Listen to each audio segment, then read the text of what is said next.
Aloha nui kākou, he lolu Hawaii keia, a he lolu lelo ho'i ke la. Nui no ho'i na ano lolu o Hawaii. O ka pāma o kai ia I āpa'a kumu I Hawaii nei. O ka nolu, ka hāwane, a me ka wāhane ke kai mau inoa ona. Ike ia oia ma kona mau lau nui a lau la. No ia hi ona I ho'ohana nui ia ai ka lau lolu, I mamalu, I pe'ahi, I kaupoku hale lolu, I pono kaua, a nui hou aku.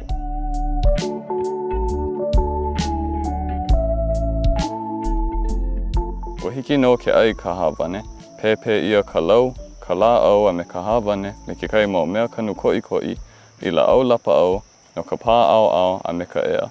E o mau aku noi ka noi ana I ka ike pili lolu ma ka paina punai wele. Mahalo nui.